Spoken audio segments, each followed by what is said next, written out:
All right, good afternoon. So I think we have like 20 minutes. So why don't we do like a rapid fire? Let's get right into it. Let's see. Hello, everyone. Yeah, Bill Barhydt from Abra, and Shervin Pishevar from Edison.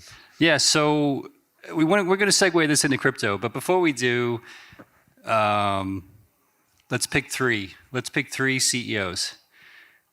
Who are the three iconic CEOs that you've worked with in the last, let's say, 10 years?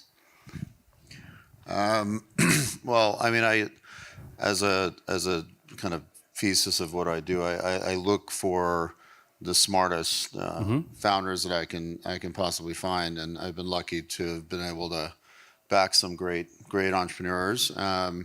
Probably the top three for me are Elon Musk, Travis Kalanick from Uber, and Brian Chesky from Airbnb. So I backed all three of those probably 15 years ago, it was a blessing to be able to work with them, become friends with them, and there's a lot of like commonality in and some differences in all of their approaches and their kind of mental models and how they executed.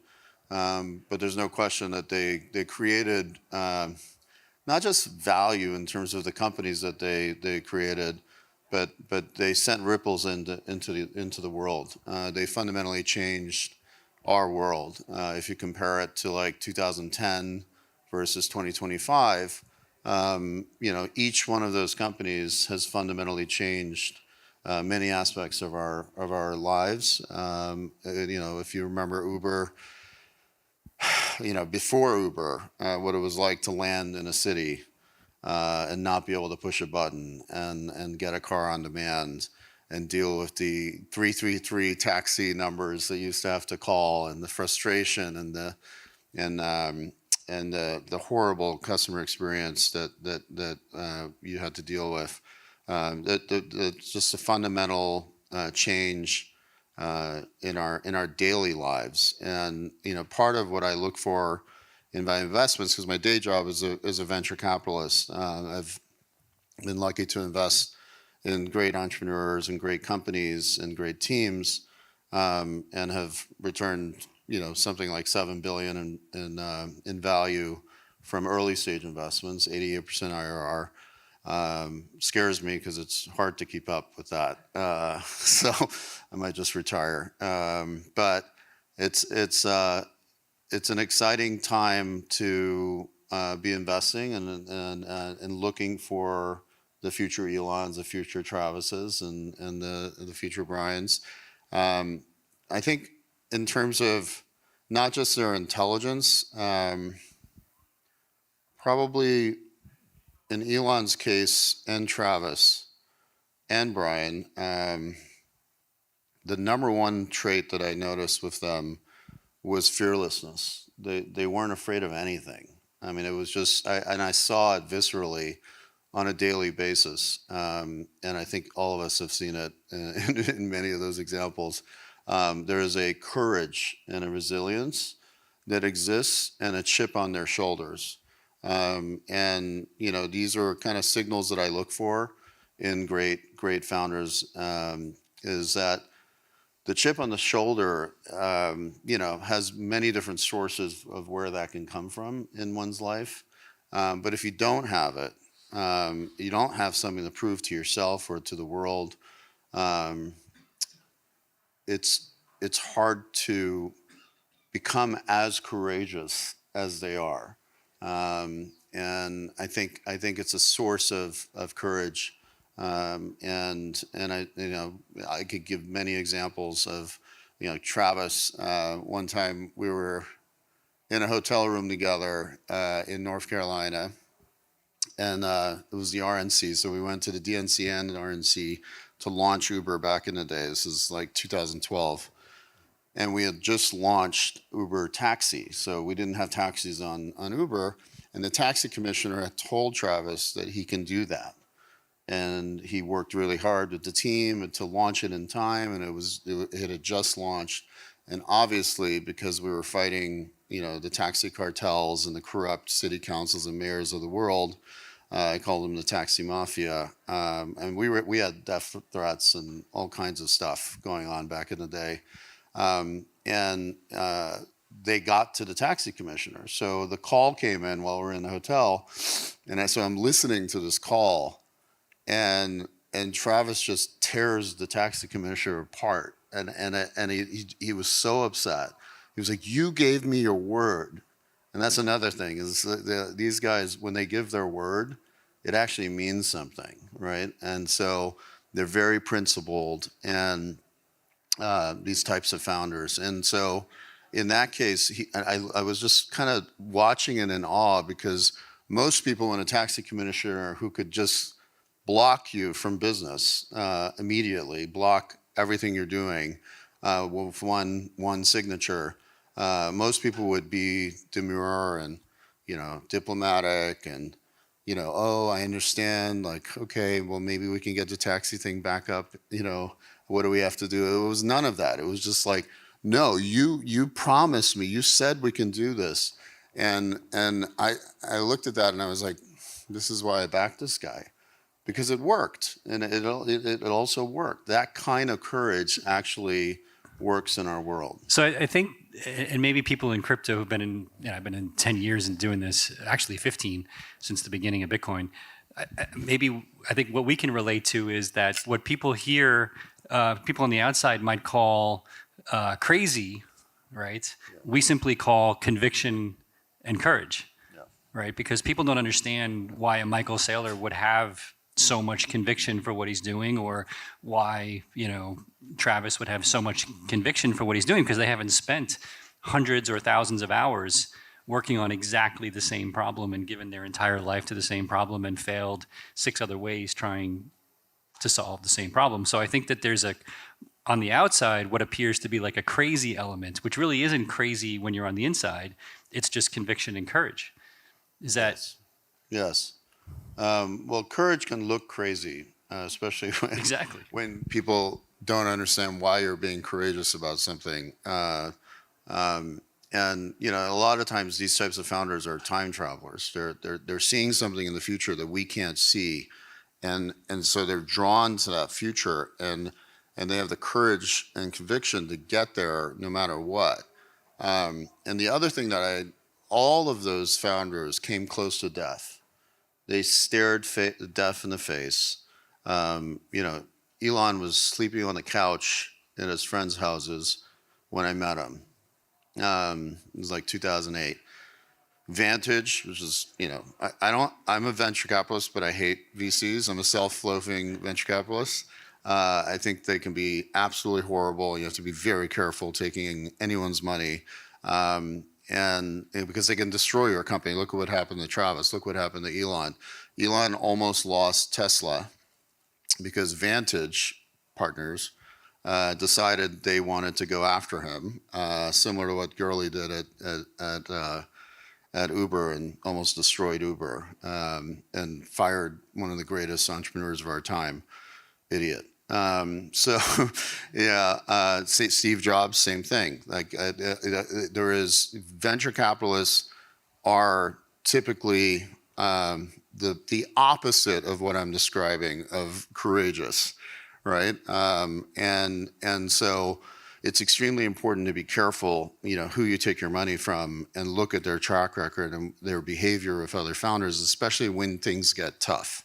When things get tough, you're supposed to be courageous and support the courage of an entrepreneur who's facing death in the face. They did one of the history's worst, debacles as a venture capitalist. They sold their shares after trying to get rid of Elon for like 33 cents a share after all the stock splits in 2008. They would have made $100 billion. Right? Yeah, thank you for the laughter. You're awesome. Because it is funny. The same thing with Uber. If I know with conviction Uber would be a Tesla-sized company if Bill Gurley had not fired Travis Kalanick. Just an idiotic move at the peak of when Travis was just taking over the world. He was doing self. I don't know. You were at the conference. You spoke with Peter Diamandis at his conference last week, and I saw what he said, and it breaks my heart because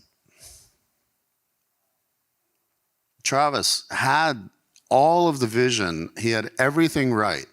He had the thesis right. He told me in 2011, when there were just a couple thousand cars in the streets of Dublin, the night that I gave him the term sheet, and he said, I want to replace car ownership. That's what I want to do. It's not about taxis and black cars. I want to replace car ownership. And he had the vision, and he was doing self-driving way before anyone else. He had it ahead of everyone. And now Waymo's all over the streets. Everyone's taking Waymo in the cities that it's launched. It's taking over all the market share. Tesla's launching robotaxis. So that's another example. Benchmark owned, 14% of Uber at the time? If it was a $1 trillion company, they would have made over $100 billion. They completely destroyed that. Apple, they got rid of Steve Jobs. What is it? 3 trillion, and sent him into the wilderness for years. We lost. Think about that.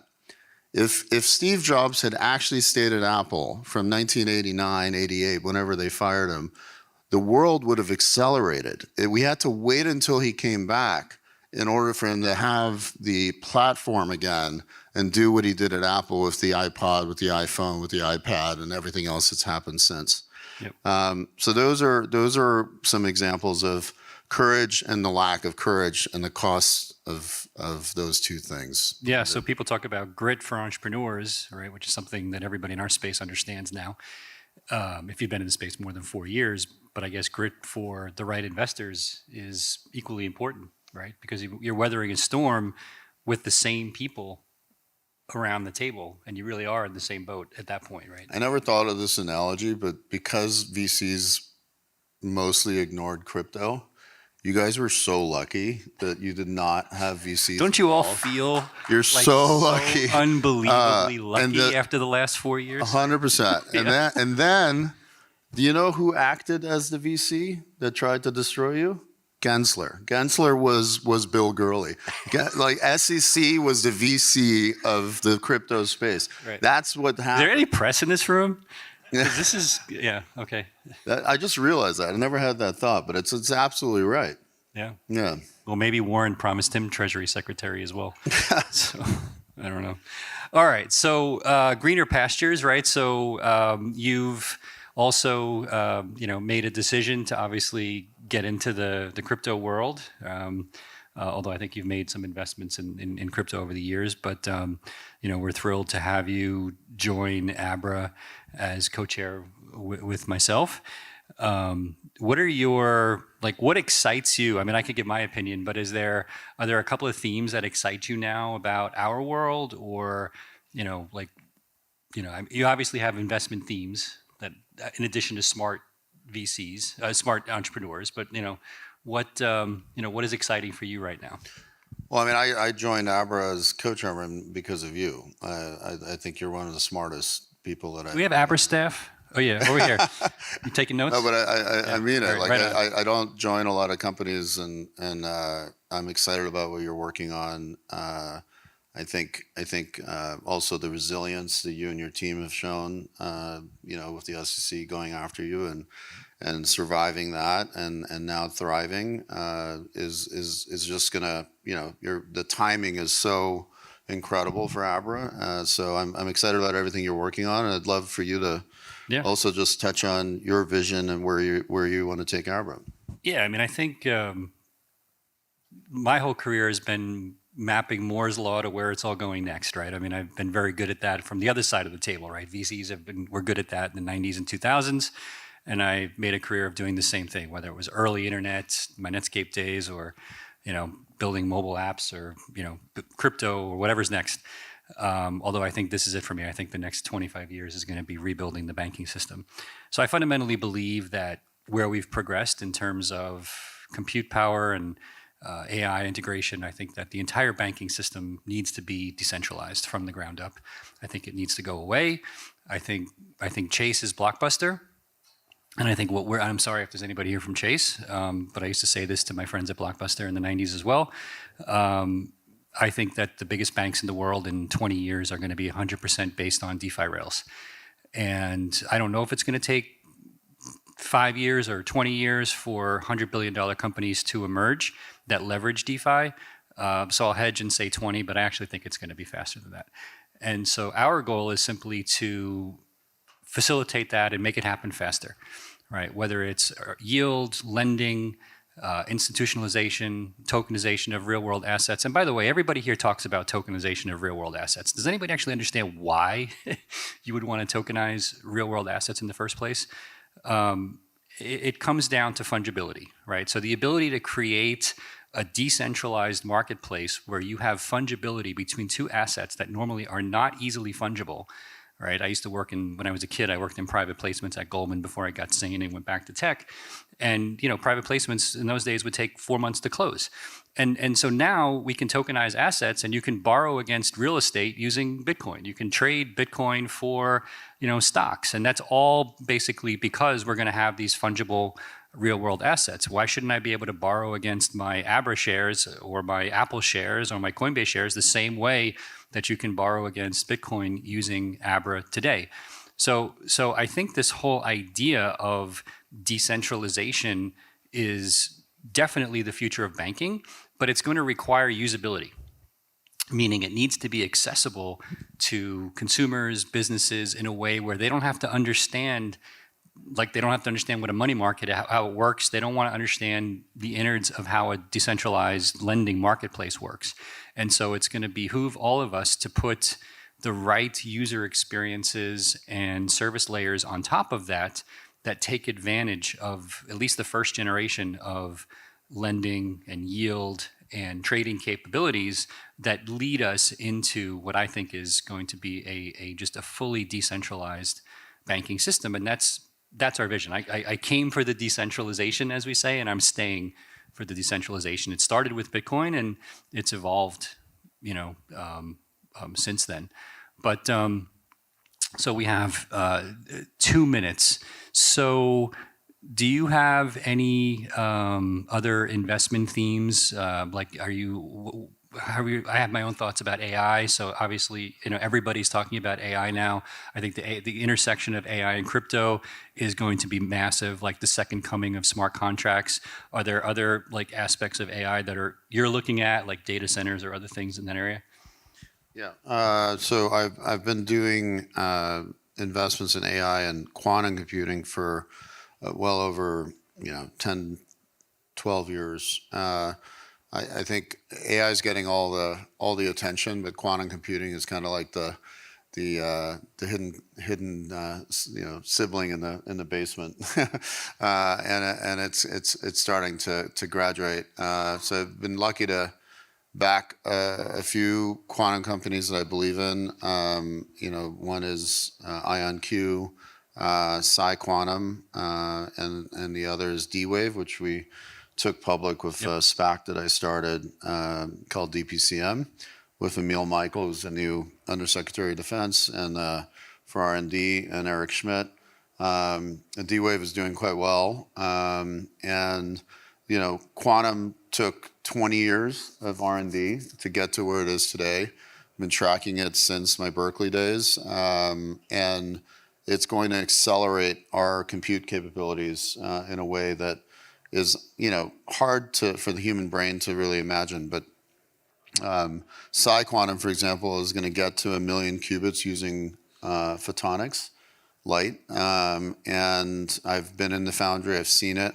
By 2028, we're at 5,000 qubits or less. And so 1 million qubits is basically, the way I describe it is it's like the mind of God.